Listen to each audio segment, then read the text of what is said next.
હવે આ શરીરની અંદર કર્તાએ એની કઈ 6 વૃત્તિઓ પ્રેરેલી છે, બરોબર? તો સૌથી પહેલી પ્રકાશ બ્રહ્મ વૃત્તિ છે એ આપણા શરીરમાં ક્યાં આગળ આવેલી છે? આપણે શ્વાસની અંદર જ, એ દરેક ક્રિયામાં શ્વાસની ક્રિયા ભળેલી છે. આ કર્તાએ બધી આદુ અંદર પ્રેરક કર્યું છે અને આ પ્રેરીને, આ બધાને પ્રેરીને હવે જો આપણે આ બધાથી છૂટા થઈએ તો આ બધું કરી શકીએ. પણ આ શરીર દુખે છે ને, પગ બહુ દુખે છે ને, હવે હું નહીં ચાલી શકું, હવે હું નહીં કરી શકું, આ બધું કરી દીધું કે અમે કેવું બની ગયા? દેહોસ્મી. પરમ ગુરુએ એવું સરસ સમજાવી દીધું કે જો તત્વને સમજ્યા, તત્વની ક્રિયાને સમજ્યા, એમના કૃતને સમજ્યા તો કર્તાને સમજી જવાશે ઓટોમેટિક. કોણે બનાવ્યું? કર્તાએ. આ કોણે આપ્યું? આ સમજ ક્યાંથી આવી? આ બધું ક્યાંથી આવ્યું? આ શરીર કોણે આવ્યું? આ બધી આવી મિકેનિઝમ કોણે ગોઠવી? તો કે કોણે? परम गुरु। चैनल को सब्सक्राइब करिए, बेल आइकन दबाइए, ये वीडियो ज्यादा से ज्यादा लोगों तक पहुंचाइए।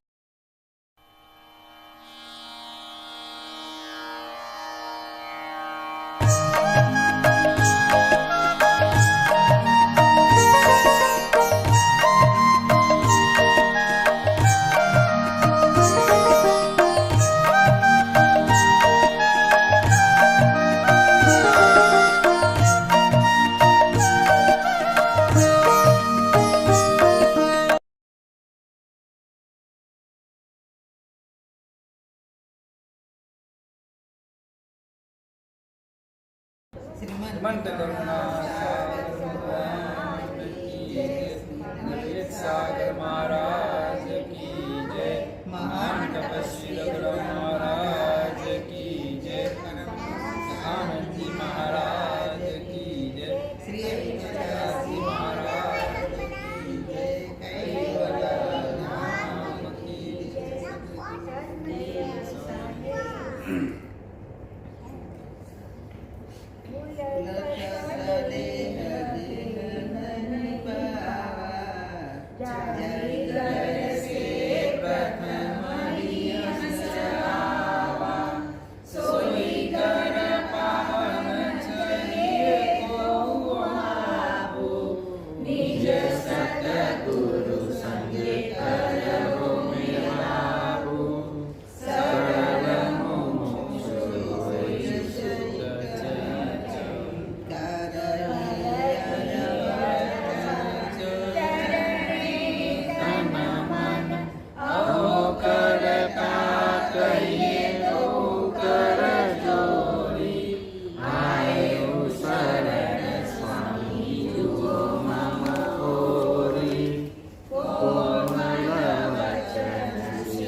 આપણે પહેલાં એનું રિવિઝન કરી જઈશું પહેલેથી.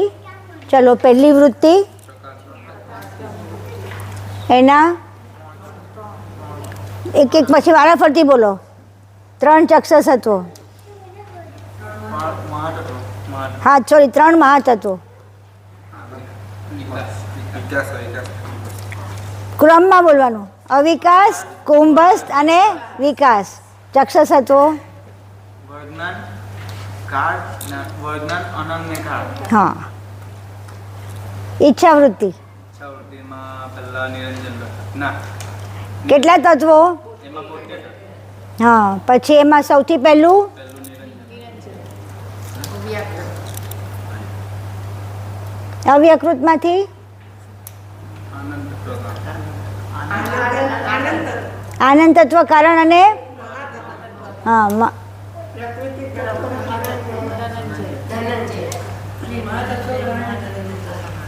નહીં પ્રકૃતિ તત્વ કારણ ને મહાન નહીં પ્રકૃતિ આનંદમાંથી પ્રકૃતિ તત્વ થાય અને મહાતત્વમાંથી ધનંજય તત્વ થાય. ચલો પ્રકૃતિ તત્વમાંથી 3 ગુણ. તમે ધનંજય તત્વમાંથી હા તમે 3 ગુણમાંથી કયા કયા ગુણ બેન? નામ શુંનું 3 ગુણ કયા?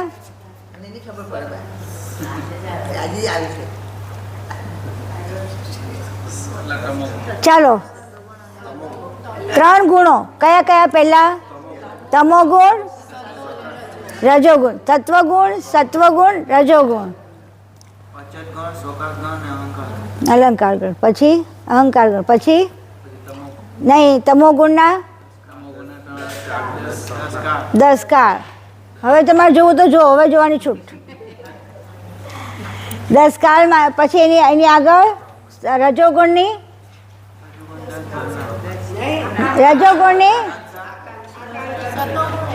ના સત્વગુણના અવસ્થા ને અંતઃકરણ. ચાલો રજોગુણની 10 આકાંક્ષાઓ. 10 આકાંક્ષાઓ. હા પછી ચાલો અહંકાર ગણનો નહીં, હવે અચત ગણ આવશે. અચત ગણનું કલ્પના બેન 10 ભાવના. ચલો બેન નીલાબેન. હા ના હવે આવશે નહીં. સ્વાકાશ ગણ આવી ગયો. આવી ગયો બોલ્યા સ્વાકાશ ગણ નહીં, અચત ગણ. હવે સ્વાકાશ ગણ. હા પાંચ સંભાસ્કરણ ને 5 વ્યવસ્થા. હા હવે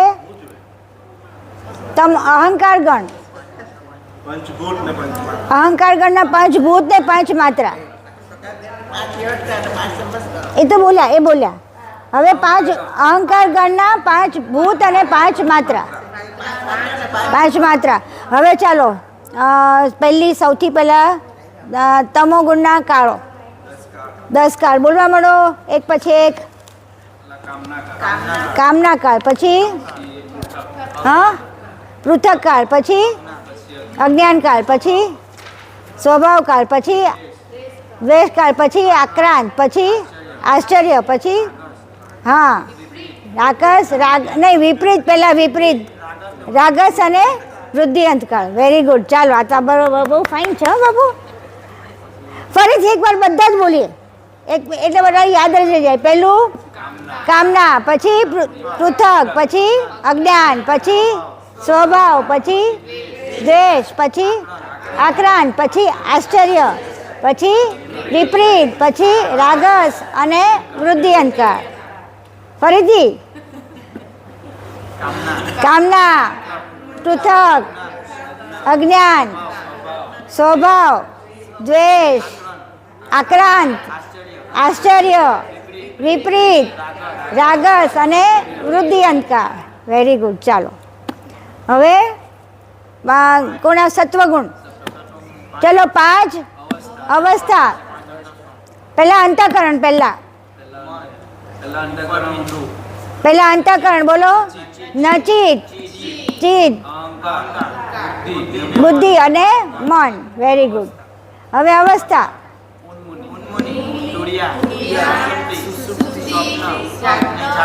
સ્વપ્ન અને જાગ્રત.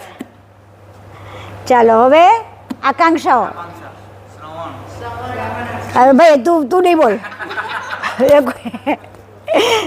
ચલો પેલી શ્રવણ, પછી બીજી શીતોષ્ણ, ત્રીજી નિરીક્ષણ, પછી સુધાતૃષા, પછી સુગંધ, પછી ઉચ્ચાર, પછી ગ્રહણ, પછી ગમન, પછી વિષય અને પછી મળ વિસર્જન. Very good. ચાલો પછી હવે શું આવશે? 10 અચતગણની 10 ભાવના જોવાની છૂટ.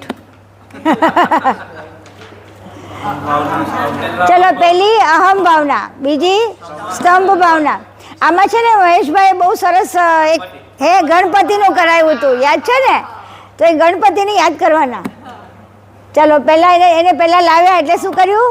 અહમ એને અહમ સ્થાપ્યો, પછી સ્તંભન એટલે સ્થાપ્યા સ્તંભન, પછી વિસર્જન, પછી એને વિસર્જન કર્યા પછી નિદ્રાસ, જાણે સૂઈ ગયા, પછી અંધતમ સાવ પેલા થઈ ગયા, પછી અચેત, પછી ઉચાટ. ઉચાટ કેમ થયો એમને? કોઈ સરખા ઉબાડ્યા નથી એટલે ઉચાટ, પછી અભાવ, પછી મૌન અને અસામર્થ્ય. હા, ફરીથી એક વખત બોલી જઈએ. ફરીથી ચાલો. અહમ, સ્તંભ, વિસર્જન, નિદ્રા, અંધતમ, અચેત, ઉચાટ, અભાવ, વન. Very good. ચાલો હવે શું આવશે? શ્વાકાશગણ. ચાલો સ્તંભસ્કરણ. હા, સૌથી પહેલું સ્તંભસ્કરણ સમતા, સંતોષ, શીલ, સહેજ અને શાંત. હવે વ્યવસ્થા, સામાન્ય, કુંભ, ગલિત, ગુણાદાર અને સ્થિતિ. આનું આપણે કેવી રીતે યાદ રાખવાનું? સાકુ ઘઉં, હા. ના, થોડુંક લોજિકલી ગોખો ને, એની કરતાં લોજિકલ કરવાનું, વિચારવાનું. સૌથી પહેલાં ઉન્મુનિમાં શું થાય? આમ સામાન્ય હોય, સાવ સામાન્ય. પછી તુરિયામાં શું હોય? સ્થિર થઈ જવાય એટલે કુંભ. પછી સુષુપ્તિમાં ગલિત. પછી ઉદાર. સ્વપ્નમાં બધું સ્વીકારીએ ને આપણે, બધું ઘોડે થઈએ ને હાથી થઈએ એટલે ઉદાર. અને પછી સ્થિતિ. હા, જાગ્રતમાં આપણે સ્થિતિમાં હોય, આપણે જે સ્થિતિમાં હોય એમાં રહીએ મસ્ત. ચાલો હવે આ થઈ ગયું. હવે પંચમાત્રા અને પંચભૂત. તો બહુ સહેલું છે. રસ ને ગંધ, પછી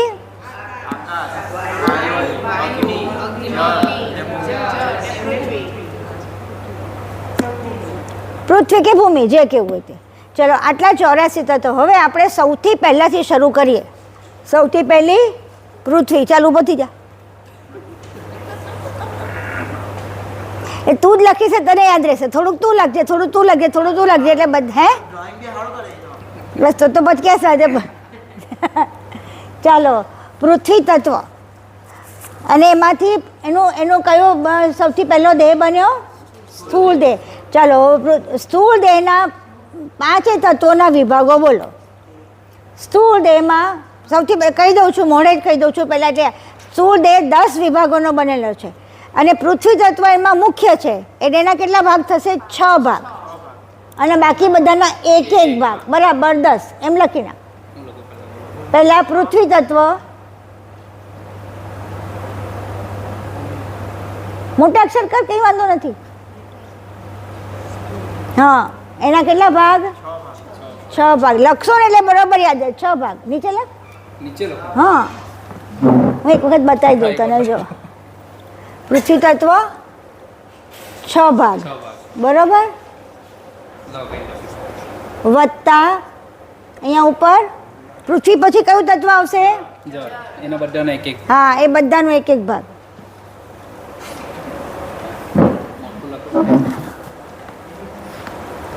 જળ પછી અગ્નિ, એનો કેટલો ભાગ? 1 ભાગ. પછી અને પછી ચલો આ 5 ભાગ થયા. હવે એની આપણને ખબર કે આપણા શરીરમાં કઈ કઈ જગ્યાએ છે. પૃથ્વી તત્વ એટલે શું? આપણું આખું હાડપિંજર, હાડકા. પૃથ્વી તત્વ એટલે આપણું આખું હાડપિંજર એ પૃથ્વી તત્વનું. પછી આપણા અંદર જળ તત્વ શામાં છે? લોહી, મૂત્ર, વીર્ય, આ બધું, એ બધા, હા, પરસેવો, આ બધું જ જળ તત્વ. પછી અગ્નિ તત્વ, શરીરનું ટેમ્પરેચર અને જઠરાગ્નિ, બરોબર. પછી વાયુ તત્વ ક્યાં છે? આખો દિવસ ઓળકાર ખાધા નથી કરતા. વાયુ તત્વ આપણા શરીરના બધા સાંધાઓની વચ્ચે વાયુ છે.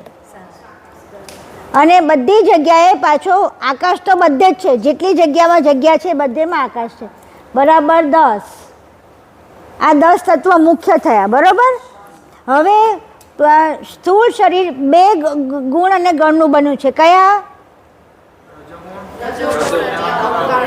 અને અહંકાર. રજોગુણ અને અહંકાર, એના કેટલા ભાગ? રજોગુણના 9 ભાગ અને અહંકાર ગણનો 1 ભાગ. લખો. રજોગુણના 9 ભાગ અને અહંકાર ગણનો 1 ભાગ. હવે કેમ અહંકાર ગણનો 1 ભાગ ને રજોગુણના 9 ભાગ?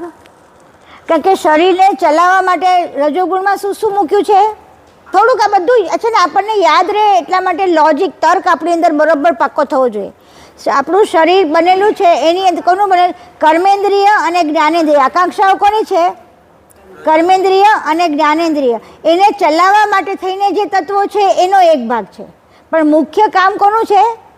કર્મેન્દ્રિયનું અને જ્ઞાનેન્દ્રિયનું. તો હવે રજોગુણ, તો રજોગુણની આ 9 ભાગ. અને હવે આને સામસામું જ લેવાનું બેટા. આ 10 ભાગ અહીંયા લઈ લે સીધા. હા, અહીંયા રજોગુણ અને અહીંયા અહંકાર ગણ.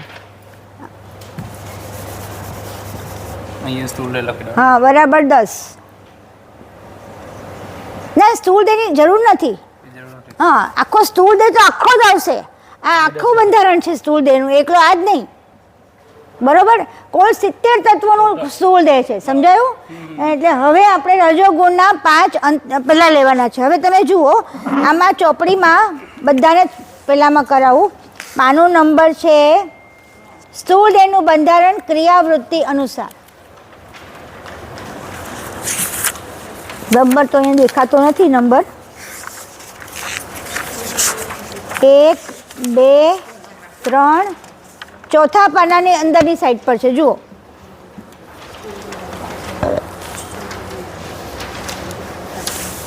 અચ્છા, હવે આમાં શું છે? આકાંક્ષાઓમાં પહેલા આ થોડું મનમાં બરોબર યાદ રાખો. પહેલી શ્રવણ આકાંક્ષા, તો એની સામે એની કર્મેન્દ્રિય, આ જ્ઞાનેન્દ્રિય છે. શ્રવણ કરવું એ જ્ઞાનેન્દ્રિય છે. તો સાનાથી પછીની સામે કઈ આવશે?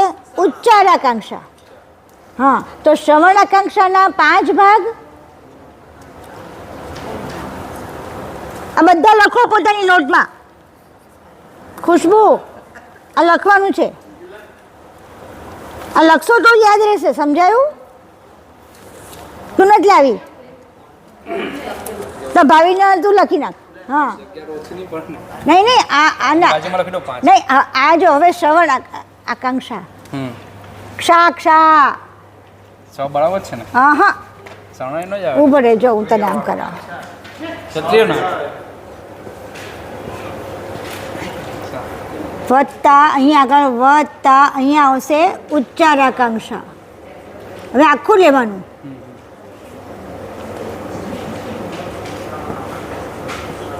એના કેટલા ભાગ? 1 ભાગ. હા, સોરી, 4 ભાગ. ના, 1 ભાગ આનો. ઉચ્ચાર આકાંક્ષાનો 1 ભાગ, આનો 1 ભાગ. 1 જ નાખ, ઇંગ્લિશમાં લખ્યું. હવે એની સાથે માત્રા કઈ આવશે? ઉચ્ચાર કેનાથી થાય? આપણે શ્રાવણ શું સાંભળીએ છીએ? શબ્દ. તો એની માત્રા કઈ આવશે? શબ્દ.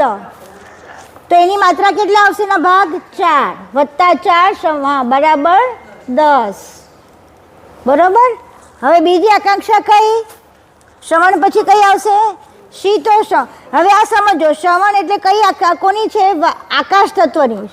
શબ્દ કોનો છે? આકાશ તત્વનો. તો હવે પછી કયું આવશે? વાયુ. હા, તો હવે વાયુ તત્વનું કયું આવશે? શીતોષ્ણ. શીતોષ્ણ આકાંક્ષાના 5 ભાગ.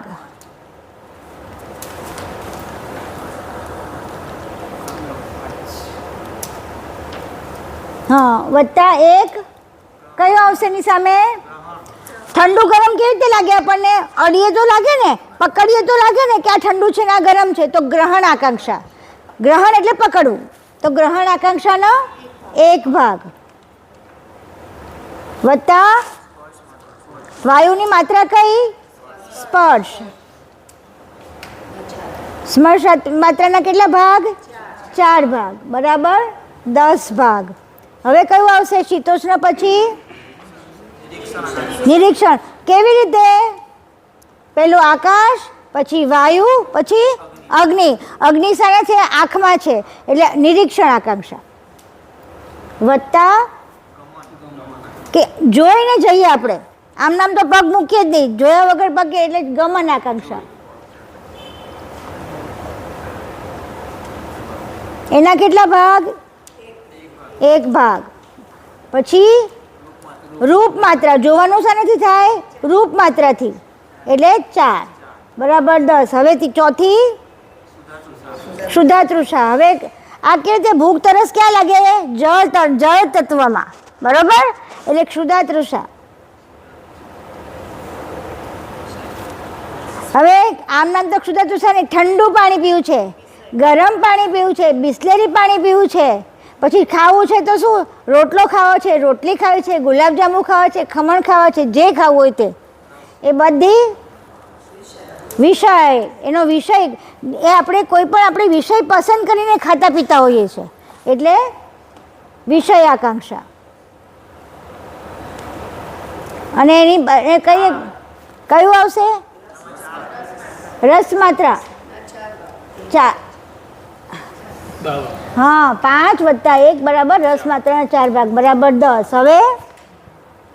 હવે શું આવશે? સુગંધ આકાંક્ષા. કેમ? પૃથ્વી તત્વ.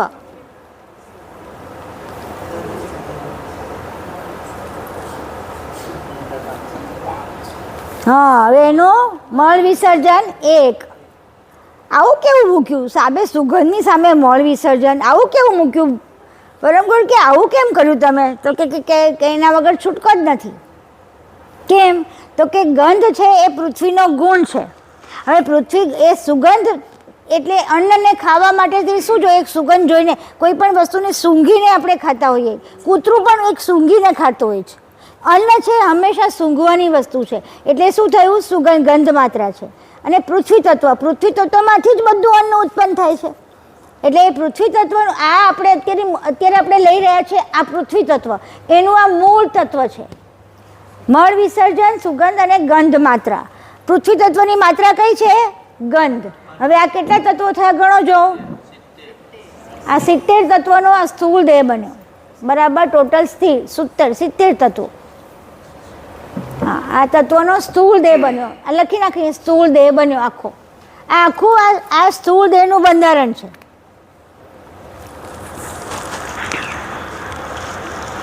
હા, હવે આ એકલો આ દેહ નથી બન્યો, ભગવાને એક બીબું તો બનાવી દીધું. હવે બીબાની અંદર કામ કરવાવાળું તો કંઈક જોઈશે ને, એટલે એનું કામ કરવાવાળું એક અંતઃકરણ છે. કયું? મન અંતઃકરણ. એટલે અહીંયા લખો મન અંતઃકરણ. આ સ્થૂળ દેહનું અંતઃકરણ કયું છે? મન. અને પછી એના દેવતા કયા છે? બ્રહ્મા દેવતા છે એના. બ્રહ્મા દેવતા છે એના. કેમ બ્રહ્મા દેવતા? કારણ કે સ્થૂળ દેહ ઉત્પન્ન કરનારા બ્રહ્મા છે. શરીર બ્રહ્મામાંથી મનુ ને શુતરૂપા પહેલાં ઉત્પન્ન થયા, એ સ્થૂળ દેહથી ઉત્પન્ન થયા છે. બિંદુના ભાગથી એ ઉત્પન્ન થયા છે. સ્થૂળ દેહના કરતા કોણ છે? બ્રહ્મા. પછી હવે સ્થૂળ દેહની અત્યારે તમે કઈ અવસ્થામાં છો? ત્યારે તમે શું કહેશો? તમારું નામ શું છે? તો કે મારું નામ તન્વી છે. તો કયું? આ સ્થૂળ દેહ બોલ્યો કે મારું નામ તન્વી છે, કે મારું નામ મીતા છે, કે ગમે તે. તો એ કયું છે? જાગ્રત અવસ્થા. આ આપણી મુખ્ય અવસ્થા છે. સ્થૂળ દેહ આપણો મુખ્ય દેહ છે, જેની અંદર બીજા બધા દેહો અંદર સમાયા છે. જે રીતે એક ડુંગળી લઈએ તો ડુંગળીની અંદર એક પડ, બીજું પડ, ત્રીજું પડ, એમ 4 થી 5 પડો હોય. એમ આ રીતે આપણા શરીરમાં પણ 5 દેહોના શરીરો છે. તો એમાં પહેલું પદ કયું છે? આ સ્થૂળ દેહની અંદર બધું સમાયેલું છે. સૂક્ષ્મમાં સૂક્ષ્મ પરમ કારણ દેહ છે અને સ્થૂળમાં સ્થૂળ કયો દેહ છે? આ સ્થૂળ દેહ. અને સ્થૂળ દેહથી જ આપણે આપણી જાતને ઓળખીએ છીએ. એટલે એનો અસ્મિ કયો લાગે?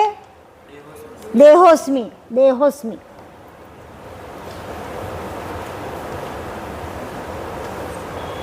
કોઈ પણ તમે કહો કે તમે કોણ છો, તો કે હું આ શરીર છું. અને આપણે શરીર સાથે સૌથી વધારે પ્રેમ હોય છે. સારું દેખાવું છે કોને? શરીરને. સ્વસ્થ રહેવું છે કોને? શરીરને. બધાની જોડે વ્યવહાર કરવો છે કોને? બાળકો કોને થવા છે? શરીરને. પિતા કોના થવાના છે? શરીરના. માતા કોના થવાના? શરીરના. પતિ પત્ની કોના થવાના? શરીરના. એટલે આપણા માટે શરીર મુખ્ય છે. એટલે એમાં દેહોસ્મિ લાગ્યો. બરાબર. હવે આ દેહોસ્મિને હવે આપણે અત્યારે બધા ભેગા થયા છે. જે લોકો કરુણાસાગર ભગવાનને કોઈ પણ ભગવાનની પૂજા કરે છે ત્યારે એની અંદર એક ઈચ્છા થાય કે હું કોઈ મારાથી ઉપર કોઈ છે એને હું પૂજા કરું. આ એક સારી ઈચ્છા થવી, આ શુભેચ્છા એની ભૂમિકા છે. શુભેચ્છા એની ભૂમિકા. સ્થૂળ દેહથી જ શુભેચ્છા થાય. લોકો ખરાબ પણ કામ કરે છે, સારી ઈચ્છા પણ કરે, ખરાબ ઈચ્છા પણ કરે. પણ જેને આધ્યાત્મ જગતમાં કે જે લોકોને ભગવાન પાસે પહેલું પગરણ છે કયું? શુભેચ્છા. આપણે કેમ અહીંયા આવીએ છીએ? મંદિરમાં કેમ આવીએ છીએ? કેમથી આપણને શાંતિ મળે. કેમ આ ઈચ્છા કેમ થઈ? તો કે આ સારામાં સારી ઈચ્છા છે. આપણને ખબર છે કે મંદિરમાં જઈશું એટલે આપણને શાંતિ મળશે, સુખ મળશે. એટલે આ મૂળ ઈચ્છા આ અહીંયા આગળ પૂરી થાય છે આ સ્થૂળ દેહમાં. એટલે સ્થૂળ દેહ આપણા માટે ખૂબ મહત્ત્વનો છે. અને એટલા માટે મહત્ત્વને બરોબર સમજીએ કે સ્થૂળ દેહને સ્વસ્થ કેવી રીતે રાખવો, સ્થૂળ દેહને સારો કેવી રીતે રાખવો, સ્થૂળ દેહને કેવી રીતે વધારે ને વધારે ઉપર છેક પરમકાર દેહ સુધી લઈ જવો. કારણ કે અહીંયા જાગ્રત અવસ્થામાં જ બધી ક્રિયા થશે. કંઈ પણ વસ્તુ કરશું આપણે જાગ્રતમાં થશે. જાગ્રતનું એટલું બધું મહત્ત્વ છે એટલે આ દેહને આપણે મહત્ત્વ વધારે આપીએ છીએ. હવે આપણે આ પૃથ્વી તત્વનો બનેલો છે સ્થૂળ દેહ, એ પાકું? કારણ કે કેમ પૃથ્વી તત્વનો બનેલો છે? હા, આમાં કેવી રીતે કહી શકાય કે આ તો બધા ભાગો છે, તો પૃથ્વી તત્વનો છે એવું કેવી રીતે કહેવાય? પૃથ્વી તત્વના 6 ભાગ છે. અને બીજું શું છે? આપણે પૃથ્વી પર રહીને ચાલીએ છીએ, બેસીએ છીએ, ઉઠીએ, આપણી બધી ક્રિયા ક્યાં થાય છે? પૃથ્વી પર. એટલે એ આપણે પૃથ્વી તત્વનો આપણો દેહ કહેવાય. બરાબર. જેટલા બધા પ્રાણીઓ છે જે જમીન ઉપર ચાલે છે બધા પૃથ્વી તત્વના કહેવાય. સ્થાવર પણ પૃથ્વી તત્વનું કહેવાય. પણ એ બધાને જુદું બધામાં જુદો ભાગો મૂકેલા છે. પરમ ગુરુ એટલી સૂક્ષ્મ, એટલી આમ કહેવાય કે ઉત્તમમાં ઉત્તમ બંધારણ કર્યું છે બધા જ દેહોનું. હવે આ થઈ ગયું. હવે આપણે આ આખું થઈ ગયું. હવે અહીંયા જોઈએ પૃથ્વી તત્વની આખી આ લખાઈ ગયું. આ બધા તો આનો ફોટો પાડો તો પાડી લો. હવે આને અહીંથી આટલું ભૂસી નાખ. હા, અહીંયા નીચે સ્થૂળ 70 તત્વના સ્થૂળ એટલું લખી નાખ. એટલે હવે અહીંયા બીજું લખ. હા, ચેકી નાખો. હા, આ ચેકી નાખ એટલે અહીંયા બીજું લખવાનું થશે.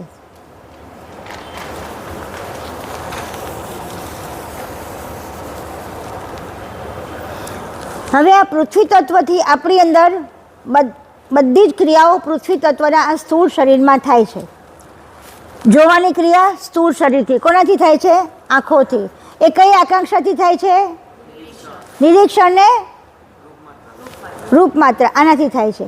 એટલે હવે એ ક્યાં આવ્યું છે? આપણા સ્થૂળ શરીરમાં આવ્યું છે. બરાબર. એટલે હવે આ સ્થૂળ શરીરમાં આખું બંધારણ જોવા જઈએ તો પૃથ્વી તત્વ કઈ કઈ જગ્યાએ શું કામ કરીએ છીએ. હવે આપણે પૃથ્વી તત્વ એકલું જ લઈએ છીએ કે જે આપણી અંદર આપણા શરીરમાં પૃથ્વી તત્વ શું કામ કરે છે. તો હવે જોઈએ પૃથ્વી તત્વનો વાયુ કયો છે. હવે અહીંયા લખજે, અહીંયા લખો પૃથ્વી તત્વનો વાયુ.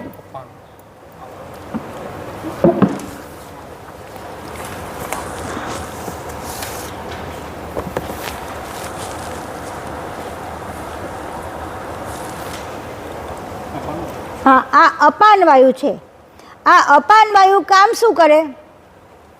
આપણી શરીરની અંદર પાચન કરી અને બધાનું વિસર્જન કરવાનું કામ કરે. કચરાને કાઢવાનું કામ કોનું છે? અપાન વાયુનું. એટલે આ જો અપાન વાયુ ના હોય તો આપણી અંદર આપણું આખું શરીર કેવું થઈ જાય, ડિસ્ટર્બ થઈ જાય. તમે વિચાર કરો, વાયુ પૂરેપૂરો નીકળે નહીં બહાર ક્યાંયથી શરીરમાંથી, તો પેટ મોટું થઈ જાય ને, દુખવા માંડે પેટ, અપચો થઈ જાય, કબજિયાત થઈ જાય. આ બધું અપાન વાયુ વધી જાય, અપાન વાયુનું ઇમ્બેલેન્સ થાય એટલે થાય. એટલે અપાન વાયુ આપણી અંદર બધાનું વિસર્જન કરવાનું કામ કરે છે, બરાબર. અને આપણો મુકાતો શ્વાસ છે,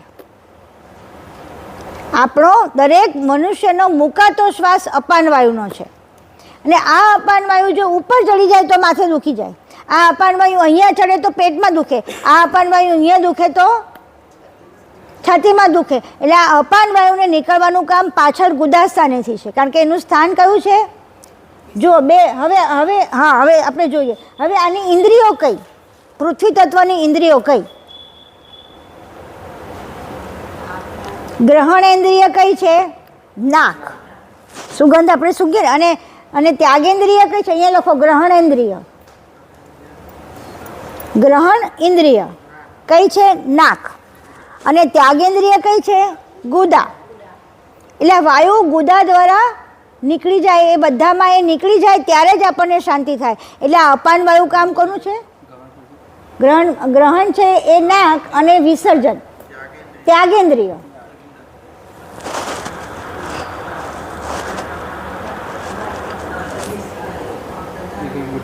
હા, ગુદા. હવે એનો ઉપવાયુ કયો છે? કૂર્મ. એનું કામ શું છે? આંખો પટપટાવવાનું કામ કૂર્મ વાયુનું છે, બગાસા લાવવાનું કામ કૂર્મ વાયુનું છે, ઓળકાર લાવવાનું કામ કયું છે? કૂર્મ વાયુનું. પછી નાકમાંથી ચીપડા, ગુંગા, બધું જે વિસર્જન કરનારું કામ છે ને, એ બધું કોનું છે? કૂર્મ વાયુનું. અચ્છા, હવે આ પૃથ્વી તત્વનો સ્વાદ કેવો છે? મીઠો સ્વાદ છે. કોના જેવો? કેળા જેવો. કેળો કેવું મીઠું છે? પૃથ્વી તત્વનું ફળ છે, એક મીઠો સ્વાદ છે. જે પણ કોઈ પણ ફ્રૂટ ખાઓ એમાંથી જે ગળપણ આપણે આવે ને, એ કોનું હોય? અને એ માવાદાર જ હોય. જોજો, એ માવાદાર જ હોય, કારણ કે પૃથ્વી તત્વનું સ્થૂળ પેલાવાળું હોય એટલે માવાદાર હોય. પછી આનો રંગ પીળો. હવે એનો શ્વાસ આપણી અંદર ચાલે. પૃથ્વી તત્વ આપણી અંદર જુઓ, પરમ ગુરુએ એવી સરસ રચના કરી છે કે 5 તત્વો આપણી અંદર વારાફરતી બદલાયા જ કરે. અને એ તત્વો પ્રમાણે, એના સ્વભાવ પ્રમાણે બધું કામ થાય. આપણે આ તત્વને કેમ સમજવું છે કે પૃથ્વી તત્વ આપણી અંદર, આપણા શરીરમાં ચાલતું હોય તો આપણી અંદર કઈ કઈ ક્રિયાઓ થાય, કઈ કઈ વસ્તુઓ થાય. પૃથ્વી તત્વ ચાલતું હોય ત્યારે આપણી અવસ્થા કેવી હોય? તો કે પહેલી જાગ્રત અવસ્થા હોય. અવસ્થા લખી નાખ, જાગ્રત. અહીંયા લખી દીધી? હા, જાગ્રત. હા, તો હવે શ્વાસ એનો આપણો પૃથ્વી તત્વ ચાલતું હોય, આપણને ખબર કેવી રીતે પડે કે આપણી અંદર પૃથ્વી તત્વ ચાલે છે? ખબર છે? 12 આંગળ શ્વાસ ચાલે. તમે જ્યારે આમ છોડો ને શ્વાસ, આમ કરો ને, તો અહીંયા દાઢી સુધી એનો શ્વાસ આવે. 12 આંગળ ચાલતો હોય ત્યારે સમજવાનું કે આ કયો ચાલશે? હવે એક એ પરીક્ષા છે પૃથ્વી તત્વનો શ્વાસ, અને થોડોક ગરમ હોય, થોડોક 12 આંગળ ચાલતો હોય, થોડોક ગરમ હોય. પૃથ્વી તત્વ ચાલતું હોય ત્યારે આપણી અંદર થોડીક આળસ આવે, થોડોક પ્રમાદ આવે. આ બધી વસ્તુ ક્યારે થાય? પૃથ્વી તત્વ ચાલતું હોય ત્યારે. હવે એ ચાલતું હોય ત્યારે બીજું શું થાય? થોડી સ્થિરતા આવે. સ્થિરતાથી બેસી રહીએ. આપણે કોઈ પણ જગ્યાએ સ્થિરતાથી બેઠા હોય ત્યારે જોઈ લેવાનો આ શ્વાસ જોવાનો, તો 12 આંગળ જ ચાલતું હોય. પછી બીજું, એ ચાલતો હોય ત્યારે એ વખતે, એ શ્વાસ ચાલતો હોય તે વખતે આપણે જો ફૂંક મારીએ ને, અરીસા પર જોઈએ ને, તો એનો ચોરસ થાય. આપણે ફૂંક મારીએ ને તો એનો ધુમાડો થાય ને, આપણે નીકળે ને, વરાળ નીકળે ને, તો એ ચોરસ આકારનો થાય. એનો આકાર કયો છે? ચોરસ.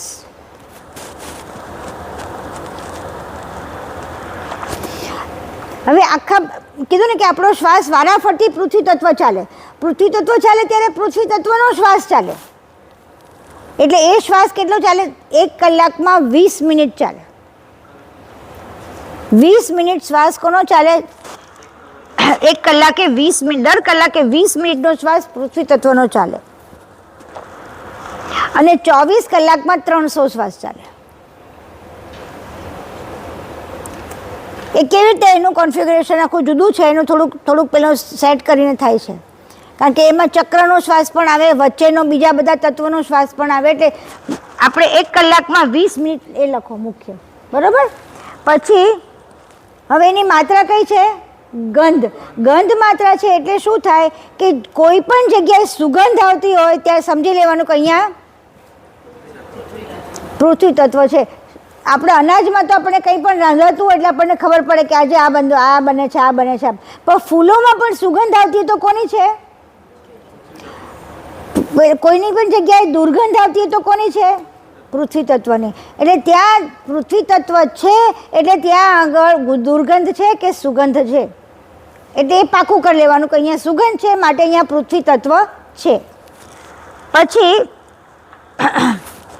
હવે ઓમકાર આપણે કરીએ, રોજ ઓમકાર કરીએ છીએ, તો એમાં ઓમકારમાં માત્રા પૃથ્વી તત્વની કઈ છે? આપણે ઓમ બોલીએ છીએ, ઓમ નથી બોલવાનું. એકચ્યુઅલી શું બોલાય?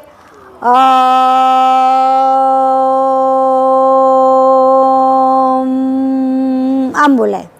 એટલે અથી શરૂ કરવાનું, ઉ કરવાનું. ઉ એટલે પૃથ્વી તત્વ, રજોગુણ અને બ્રહ્મા, અને ઉ એટલે સત્વગુણ અને મ એટલે તમોગુણ. આ ત્રણેય ગુણનું દ્યોતક છે ઓમકારનો અ ઉ મ. તો એ શું થયું? એટલે આનું થયું ઓમકારનો અ. અચ્છા, હવે આપણું જેટલું આ શરીર છે, હવે આ શરીરનું એક એક સ્થાન છે બધી જગ્યાએ. તો આ શરીરની ચક્રમાં કઈ જગ્યાએ સ્થાન છે? મૂલાધાર. મૂલાધાર એનું ચક્રનું સ્થાન. ચક્રનું સ્થાન મૂલાધાર. હવે ચક્ર એટલે શું ભાઈ? ચક્ર એટલે આપણા શરીરમાં 7 ચક્રો છે. તો 7 ચક્રોમાં ચક્ર શું છે? આકરી અંદરની જે 72,000 નાડીઓ છે ને, એ બધી ડિવાઈડ, દરેકે દરેક ચક્રમાં એના કામ ડિવાઈડ થયેલા છે. તો આપણા મૂલાધાર ચક્રની અંદર જે બધી નાડીઓ ભેગી થતી હોય એનું એક ગૂંચળું વળી જાય. એ ગૂંચળું, અને ત્યાં આગળ એક જાતની ઉર્જા ઉત્પન્ન થાય, એને કહેવાય ચક્ર. હવે દરેક ચક્રની અંદર આ જ્યારે સૂક્ષ્મમાં તમે ધ્યાનની ઉપરની ઊંડી કક્ષામાં જાઓ, ઊંડા ધ્યાનમાં જાઓ, ત્યારે આ ચક્ર દેખાય પણ ખરા અને આને અનુભવાય પણ ખરું. એટલે હવે ચક્રનું એકલું લે છે. ચક્રનું આ થયું પહેલાંનું. હવે મૂલાધાર ચક્રનું મૂળ ઘર છે. કોનું? પૃથ્વી તત્વનું. એટલે મૂળ આધાર એટલે આપણા શરીરનો મૂળ આધાર શું છે? આપણું હાડપિંજર. હાડપિંજર ના હોય તો આપણું શરીર રહે? બેસવા માટેથી ને આપણા જે આના હાડકા છે, આખું હાડપિંજરનું આખું જે અસ્થિ આપણે કંકાળ કરો ને, એમાં સૌથી મોટા અહીંયા આગળ આપણે સ્થાપાના હાડકા છે કે જેની ઉપર આપણો આધાર છે. તો મૂળ આધાર ક્યાં પડ્યું છે? ત્યાં આગળ એ ચક્ર છે. એટલે એની આખી શરીરમાં એની જગ્યા કઈ? તો કે અહીંથી અહીં સુધી, પગ સુધી. મૂલાધારના અંગો કયા? તો કે જાંઘ અને પગ. એટલે સમજવાનું, જો મૂલાધાર ચક્ર બરોબર વ્યવસ્થિત ના હોય તો આપણા પગ દુખવાના જ, તો આપણા ઢીંચણમાં તકલીફ ઊભી થવાની જ, તો આપણા સાથળમાં જાંઘમાં સાયટિકા થવાનો જ. આ બધા રોગો થવાનું મૂળ કારણ આપણું પૃથ્વી તત્વ નબળું છે. આપણા પૃથ્વી તત્વની અંદર બેલેન્સ નથી, કંઈક ઓછું છે કાં તો વધારે છે. તો એ બેલેન્સ કરવા માટે થઈને એટલે આપણે ચક્રને બરોબર સમજશું. હવે આ ચક્રની અંદર દરેક ચક્રમાં 4 પાંખડીઓ છે. હવે પાંખડીઓ શું કામ કરે? કોઈને ખબર છે? હા, એક તો પાંખડીઓમાં અક્ષરો છે. આ બાજુ ડાબી બાજુ સ્ત્રીના. તો હવે અક્ષરો તમને કેવી રીતે ખબર પડે? આપણી અંદર એટલી સૂક્ષ્મ ક્રિયા થાય છે. પરમગુરુએ એટલું સરસ મૂકેલું છે કે આપણી અંદર જેવો શ્વાસ લેવાય, શ્વાસની જોડે આપણા અંતઃકરણના વિચારો પણ ભેગા જોડાય, અને આપણી અંદર જે વિચારોનું એક અક્ષરોનું પેલું રૂપ બંધાય, ત્યારે એ અક્ષરો જે મૂલાધાર જે ચક્રના અક્ષરો હોય એ અક્ષર પર જેમ હાર્મોનિયમમાં આપણે દબાવીએ ને અવાજ ના નીકળે, એવી રીતે આ અક્ષરો ઉત્પન્ન થાય. આ એટલું સ્પીડમાં થાય છે. આપણું મન, આપણો પ્રાણ અને ચંદ્રની પાંખડીઓ, આ બધું એક સાથે થઈને દબાઈને અક્ષરો બહાર નીકળે છે. અને પાછા બધા, હવે અહીંયા 4 અક્ષરો આના છે. અહીંયા લખ પહેલામાં 4 અક્ષરો છે. હા, શ, વ, શ, શ, શ, શ. વ અને શ, વ અને સ, ષટકોણનો શ છે એ પુરુષના અક્ષર છે, અને શ અને સ છે સગડીનો શ અને સ એ સ્ત્રીના અક્ષરો છે. આટલું બધું મોઢે રાખવાનું છે. હા, આવતી વખતે પૂછીશ બધાને, એ બધું મોઢે થઈ જવું જોઈએ. એટલે શું કે ગમે ત્યારે આપણી અંદર કંઈ પણ વસ્તુ થાય એટલે આપણી અંદર ખબર પડી જાય કે આ મૂલાધાર ચક્રનું કામ છે. અત્યારે મારી અંદર મૂલાધાર, હવે મૂલાધારનું કામ શું છે એ જોઈએ. મૂલાધાર ચક્રનું કામ શું? આપણા અહમનું સ્થાન છે. અહમને અસ્થિર છે. હું જો હું ના ધારણ કરું તો હું કોઈ કામ ના કરી શકું. આ અહંકાર એટલે શું? અહંકાર અંતઃકરણ છે ને પૃથ્વીમાં, અહંકાર ગણ છે. પૃથ્વી તત્વના અહંકાર ગણમાં પૃથ્વી તત્વ પહેલું છે. એ અહમ ધારણ કરનારું કામ કયું છે? મૂલાધાર ચક્રનું. એ હું ધારણ એટલે અહંકારને સ્થાપિત કરવાનું કામ મૂલાધાર ચક્રનું છે.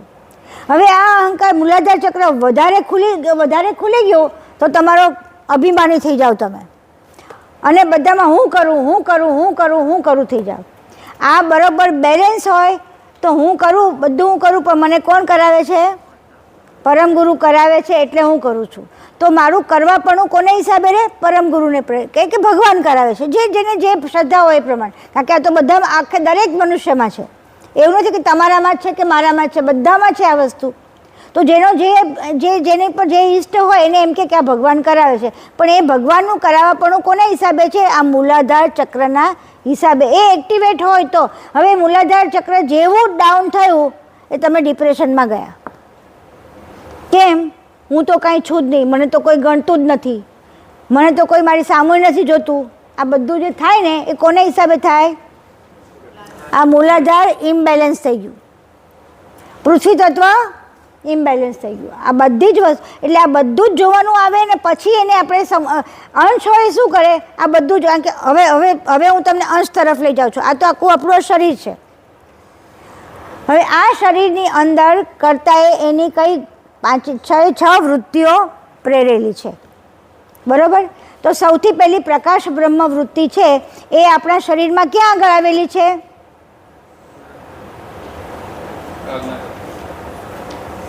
પ્રકાશ બ્રહ્મવૃત્તિ આજ્ઞાચક્રમાં નથી. પ્રકાશ બ્રહ્મવૃત્તિ આપણા શ્વાસમાં, પ્રાણમાં આવેલી છે. અવિકાસ, વિકાસ, કુંભસ. બરોબર ને? હવે નિરંજન તત્વ ક્યાં આવ્યું છે? બ્રહ્મરંધ્રમાં, અહીંયા. એટલે પરમ કારણ દેહ ક્યાં આવ્યો છે? પરમ કારણ દેહ મહેશભાઈના હિસાબે 3 પરમ કારણ દેહ છે આપણા.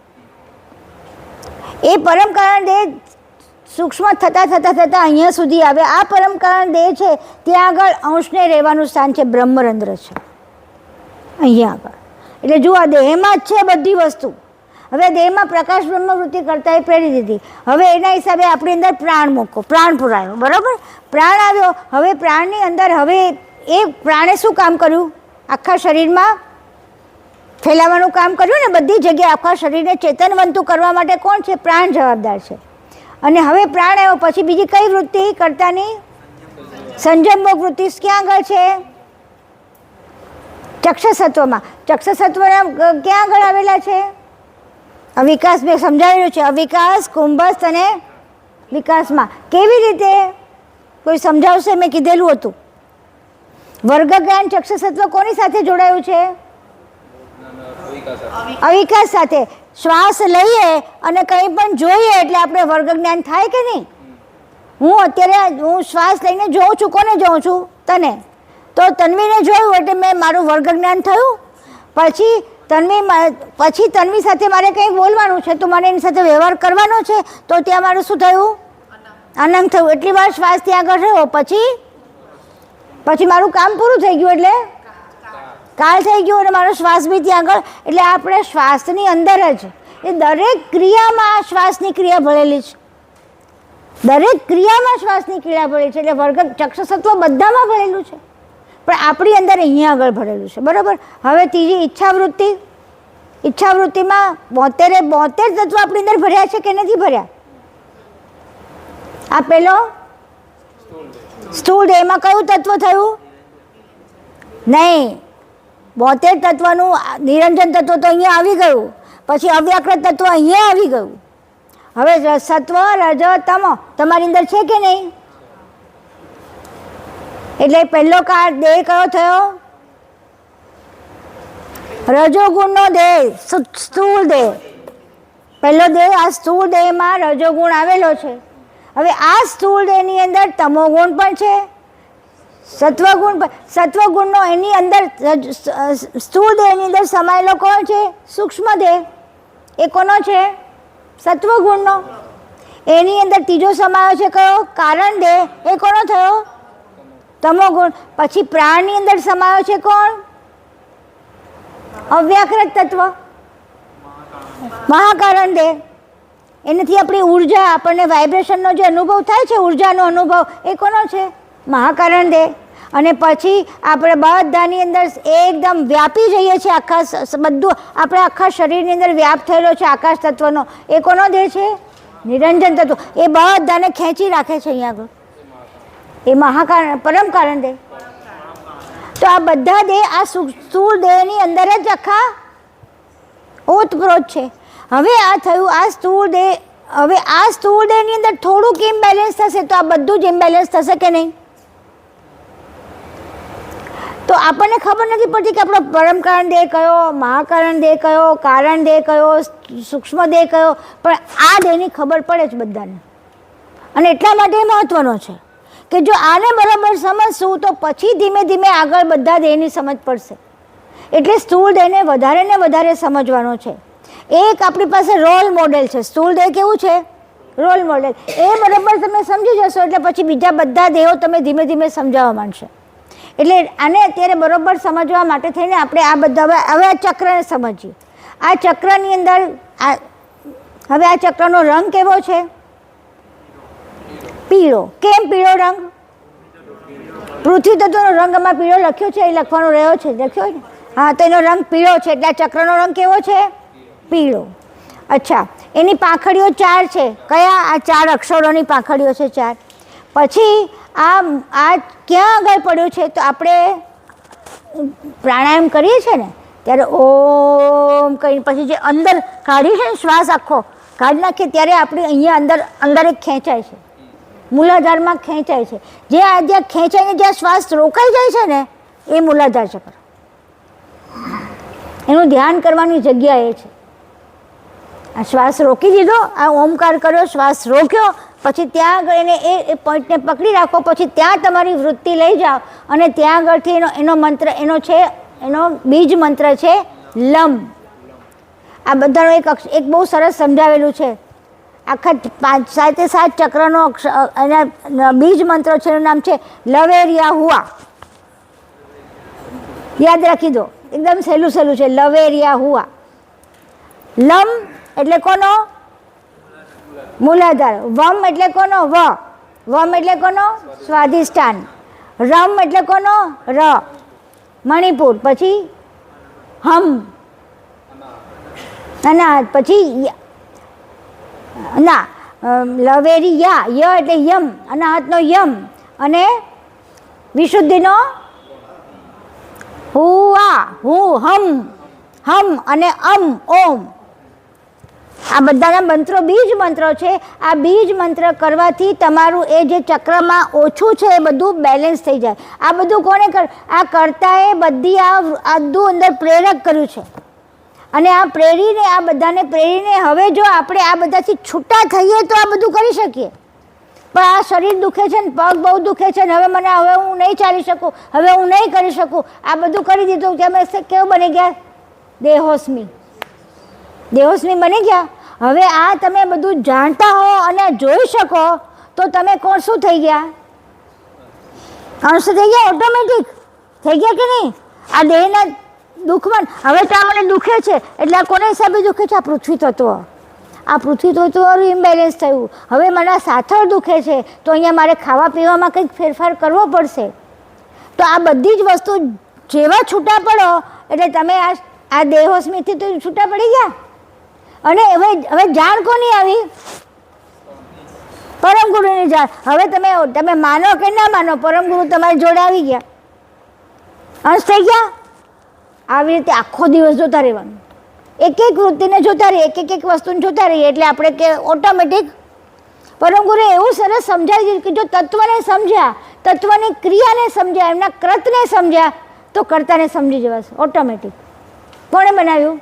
કર્તાએ. આ કોણે આપ્યું? આ સમજ ક્યાંથી આવી? આ બધું ક્યાંથી આવ્યું? આ શરીર કોણે આવ્યું? આ બધી આવી મિકેનિઝમ કોણે ગોઠવી? તો કે કોણે? પરમ ગુરુ. એટલે પરમ ગુરુ આવી જ ગયા. હવે એના સ્મરણમાંથી તમે છૂટા ક્યાં પડશો? બતાવો કઈ જગ્યાએ પરમ ગુરુને તમે છૂટા પાડી શકશો? કે એક એક વસ્તુ એની બનાવેલી છે, એક પણ વસ્તુ એના વગરની નથી. તો પછી તો હવે એટલે આ પરમ ગુરુને આ તત્વને જાણવાથી, તત્વની ક્રિયાને જાણવાથી અને એ તત્વની ક્રિયા દ્વારા તમારી અંદર થતા બધા પરિણામોને જાણવાથી શું થઈ જશે? તમે એનાથી છૂટા પડી જશો ઓટોમેટિક. આને કીધી પરમ ગુરુએ ઓટોનોમસ સિસ્ટમ મૂકી દીધી આપણી અંદર. ઓટોનોમસ સિસ્ટમનો અર્થ શું થાય? એની જાતે ને જાતે તમે સહેજ તમે અંશ થઈ જાઓ. આ આખું જોવાથી એની જાણને ઉપયોગમાં લેવાથી, એને આચરણમાં લેવાથી તમે કોણ થઈ જશો? અંશ. કારણ કે અંશ જ છૂટો પડીને કરી શકશે. બહુ દુખે કરશું તો દેહોસ્મી. ના, હું તો અંશ છું અને હું તો આ બધું કરી શકું. મને પરમ ગુરુએ બધી મારી જાણ આપી છે, મારી અંદર એ શક્તિ આપેલી છે કે પરમ ગુરુની સરળ શક્તિ મારી અંદર કામ કરે છે. કેમ નહીં કરું? એટલે શું થઈ ગયા તમે?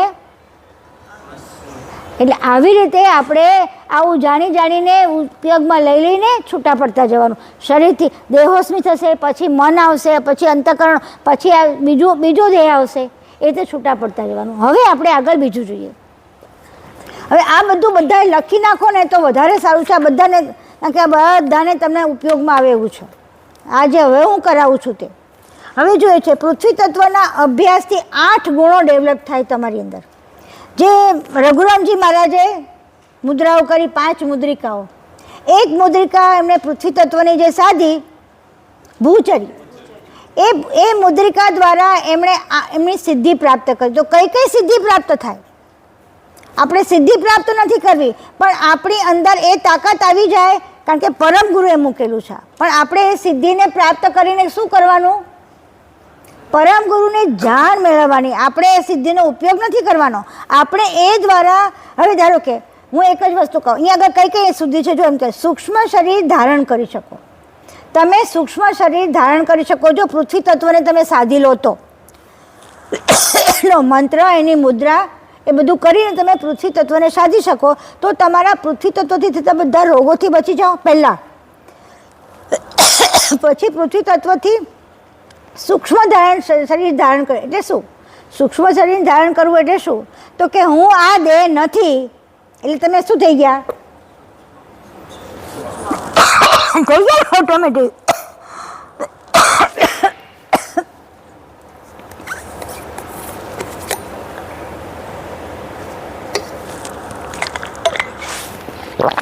પછી એમ કે વિશાળ શરીર ધારણ કરી શકો. તો વિશાળ શરીર કેવી રીતે ધારણ કરવું? હું મારી અંદર બધી વ્યક્તિઓને સમાવી શકું, એને વિશાળ શરીર કહેવાય. બધા મારા બની જાય એ કોને કહેવાય? અત્યારે હું જ એકલી મારું સ્વાર્થ કર્યા કરું તો એ કોણ થઈ ગયો? હું થયું. એ દેહોસ્મી બને. પણ જ્યારે બધા મારા છે તો બધા તમારા પગ બી મારા હાથ બી મારા, બધું તમારા હાથ બી મારા. એટલે હું તમને બધી મદદ કરાવું. તમારે જે કામમાં તમને જરૂર હોય ત્યાં મદદ કરાવું. તો આ શું થઈ ગયા તમે?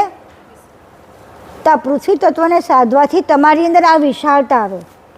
તમારી અંદર આવી સંકોચનતા ક્યાં આવશે? કે જ્યાં બધા બહુ ખરાબ લોકો ભર્યા છે. તમે નાના બી થઈ શકો. તો બહુ બધા મોટા બેઠેલા છે, ત્યાં આગળ આપણે આપણી મોટાઈને કરવાની જરૂર. બધા મહાત્માઓ બેઠા હોય તે વખતે મહેશભાઈ હંમેશા મહાત્માને ચરણે બેસે. ત્યાં કોઈ મોટા પણ ધારણ કરવાની જરૂર નથી. કેમ? કારણ કે તમે નાના થઈ ગયા. નાના થઈ જાઓ તો ઉત્તમમાં ઉત્તમ બધાના આશીર્વાદ મળે. મોટા થાવ તો તમારો અસ્મી એટલો મોટો થઈ જાય કે તમે કોઈને સમાવી નહીં શકો. એટલે આ પૃથ્વી તત્વને સાધવાથી આપણી અંદર આ બધી તાકાતો વધે. પેલી સ્થૂળ સિદ્ધિની વાત નથી કરતી હું. આ વધારે સૂક્ષ્મ સિદ્ધિ છે કે જે સિદ્ધિ દ્વારા તમે સમાજમાં ઉત્તમમાં ઉત્તમ કામ કરી અને બધાને કેવા કરી શકો, બધાને સુખી કરી શકો, તમે પણ સુખી થાઓ. એટલે નાનામાં નાના થઈ જવું, અણીમાં લગીમાં ગરીમાં એ બધી સિદ્ધિઓ પેલી છે. પણ આ સિદ્ધિ કેવી છે? સૂક્ષ્મ છે. તે તમને કોઈને ખબર બી ના પડે અને તમારી અંદર એ સિદ્ધિ હોય. તમે પૃથ્વી તત્વને સાધી લીધું તો તમે તમારા શરીરથી નિરોગી થઈ ગયા. પછી પૃથ્વી તત્વને સાધ્યું, તમે નાના થઈ ગયા તો કેવા થઈ ગયા? બધાની સાથે ભળી શકો. મોટા હોય ને તો બહુ મોટા માણસો હોય ને નાના માણસો સાથે ભળી ના શકે. એ બધા પોતે કોદર ઊંચો કરીને મોટા જ રહે, તો બધા જોડે ભળી જાય. એ કેવા થઈ ગયા? નાનામાં નાના છે. પછી મોટા વિશાળમાં વિશાળ થઈ ગયા. તો કેમ? તો કે બધામાં ભળીને બધા હું બની ગયા. તો બધા જોડે તમે કેવા મળીને મળીને બધું જ કામ બધાનું અટપાવી દો. અત્યારે જે મંદિરમાં બહેનો કરે છે શું છે? આ બધી વિશાળતા છે. તો આ બધી વસ્તુ આપણી તમે લોકો બધા ભેગા થઈને જે કામ કરો છો એ વિશાળતા છે.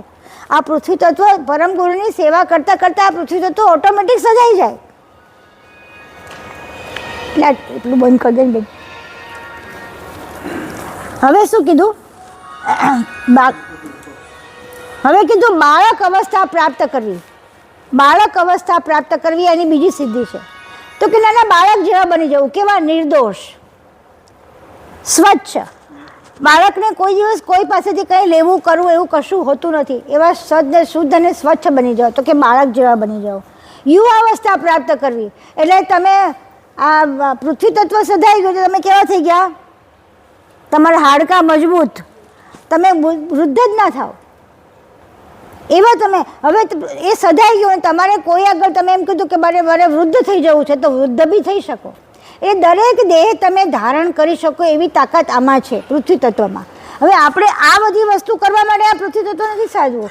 આપણે તો પરમ ગુરુને સાથે એકમેક થવા માટે થઈને આ પૃથ્વી તત્વ સાધવું છે કે જેથી મને આ કોઈ તત્વ મને અવરોધ ના કરે. એટલે આપણી અંદર એ તત્વની સિદ્ધિ કરવા માટે મારું શરીર સ્વસ્થ રહે. આપણે સૌથી પહેલાં પૃથ્વી તત્વ એટલા માટે સાધવું છે. બરાબર? એટલે આપણો ધ્યેય લક્ષ્ય શું છે? પરમ ગુરુની જાણની પ્રાપ્તિ, પરમ ગુરુ સાથે એકમેક થઈ અને કેવલ કરતા સાથે એકમેક રહેવું, એ આપણું લક્ષ્ય છે. એટલે લક્ષ્યને ધ્યાનમાં રાખીને જ્યારે આપણે કોઈ ક્રિયા કરીએ ત્યારે જો રઘુરામજી મહારાજ પાસે બધી સિદ્ધિ હોતી છતાં પણ એમણે શું કર્યું? પરમ ગુરુને સમર્પિત કરી દીધી ને. એટલે આપણે જે પણ પ્રાપ્ત કરીએ પરમ ગુરુને સમર્પિત કરવાનું. હવે અહીંયા આગળ હવે પૃથ્વી તત્વથી આપણું શરીરમાં શું વસ્તુ ઘટે, આપણો સ્વભાવ કેવો હોય, આપણું શરીર કેવું હોય, તમે કોઈને પણ જોઈને તમે શરીરને પેલું કરી શકો. બંધ કરી દે ને ભાઈ.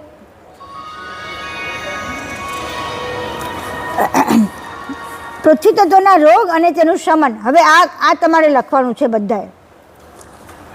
મોટા ભાગે જે લોકોનું પૃથ્વી તત્વ એકદમ કેવું હોય, સારું હોય, સ્વસ્થ હોય, સમતોલ હોય તો એ માણસ નિરોગી હોય. કેવું હોય? નિરોગી. નિરોગી હોય એટલે સમજી લેવાનું કે મારું પૃથ્વી તત્વ એકદમ બેલેન્સ છે.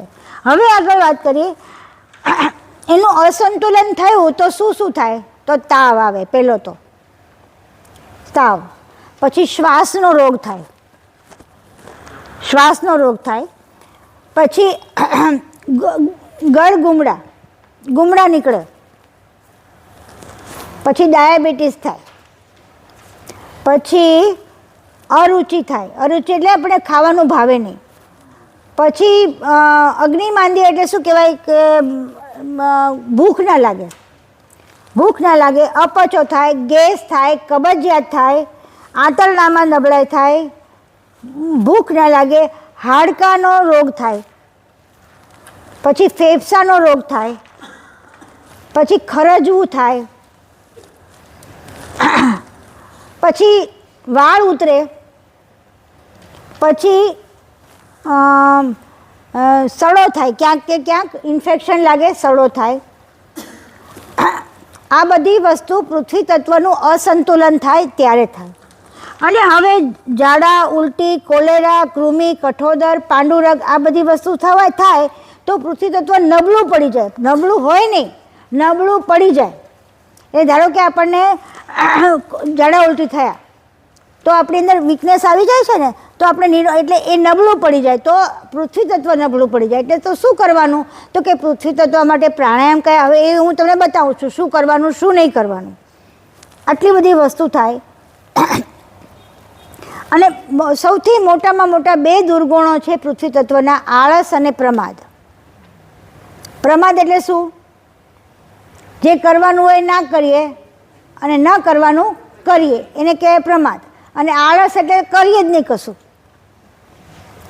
બેઠા રહીએ સાવ એવા રહીએ તો એ કયો પ્રમાદ. તો કે એ વસ્તુ.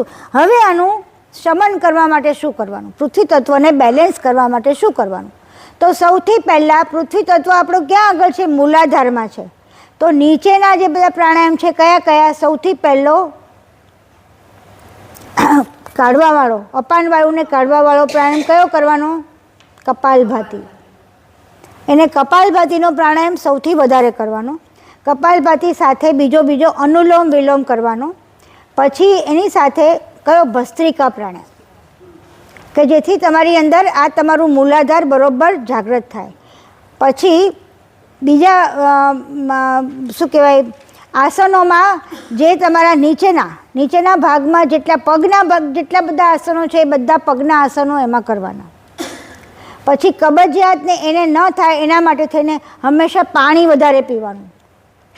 કારણ કે પૃથ્વી તત્વ હોય એટલે તમારું શરીર બધું સુકાઈ જાય, બધું એ સુકાઈ જાય તો મળ બી સુકાઈ જાય અને તમારું શરીરમાં પણ બધે હાડકાં વાડકા બધે જ્યાં પેલું એનું શું કહેવાય કે આપણે ઘી કે તેલનું આપણે પેલું જે થવું જોઈએ ને સ્નિગ્ધતા, એ સ્નિગ્ધતા ના આવે કે પાણીનો ભાગ ના આવે અને પેલું ના તો તમારા શરીરમાં અક્કડતા એટલે કેવું થઈ જાય ને, બરડ થઈ જાય અને બરડ થઈને પછી તૂટવા માંડે એટલે સ્ટીફનેસ આવી જાય. તો આ બધી વસ્તુ પૃથ્વી તત્વને બરોબર વ્યવસ્થિત કરવાથી હાડકાના બધા એટલે B12 ચેક કરાવતા રહેવાનું, D3 આકાશની સૂર્યના તડકાની નીચે બેસવાનું. આ બધી વસ્તુ તમારા પૃથ્વી તત્વને બેલેન્સ કરે. પછી એનું ધ્યાન કરવાનું. પછી જમીન ઉપર ખુલ્લી આપણે આ ઘાસમાં ચાલવાનું, પૃથ્વી પર જેટલું બને એટલે ખુલ્લા પાગે ચાલવાનું. પછી તુરો ખાટો આ બધા પદાર્થો એકલો ગળ્યું જ નહીં ખાવાનું, બધા પદાર્થો ખાવાના, જેથી પૃથ્વી તત્વની અંદર બધા આ 5 બીજા તત્વો બેલેન્સ રહે. આવી બધી વસ્તુ કરવાનું છે. અને હંમેશા બીજી વસ્તુ, સૂર્યનાડીમાં ભોજન કરવું. સૂર્યનાડી એટલે કઈ નાડી, હા આ નાડી જમણી બાજુને, આપણે ઇંગ્લા તો ના બોલ, આ બધાને યાદ રહે. એટલે આ જમણી બાજુની આ નાડીને, એટલે જમતા પહેલાં શું કરવાનું, 5-10 વખત આ ચાલુ કરવાનું, એટલે આ ઓટોમેટિક ચાલુ થઈ જાય. એ ન થાય તો આને અહીંયા આગળ બેસી જવાનું દબાવીને. એ ના કરો તો જમીને, ધારો કે તમે આ નથી ચાલતી તો જમીને ડાબા પડખે સૂઈ જવાનું 10 મિનિટ. એ ના કરવું હોય તો વજ્રાસનમાં બેસવાનું. આટલી બધી વસ્તુ કરવાની કે જેથી તમારું ખોરાકનું અન્ન છે, અન્નનું પાચન બરોબર થાય એટલે તમારું પૃથ્વી તત્વ બેલેન્સ. આટલું બેલેન્સ થયું એટલે તમારો સ્થૂળ દેહ કેવો થઈ ગયો, પહેલું સુખ તે જાતે ન રહ્યા એટલે તમારો દેહોશ બી બરોબર પાકો થઈ ગયો. એટલે આખો દિવસ શરીરમાં જીવ નહીં જાય. ને તો અહીંયા બેઠા પગ દુખવા માંડ્યા એટલે આપણે વાત સાંભળતા શું થાય, કાં તો ઓડકાર આવે, કાં તો ઊંઘ આવે, કાં તો આ દુખે. આ બધું આમથી આમ પગ કરવા પડે, આમ કરવું પડે. તો આ પૃથ્વી તત્વને બેલેન્સ કરવાનું પહેલું કામ આ કરવાનું. એટલે હવે આને બધાને આચરણમાં મૂકવાનું. ચાલો.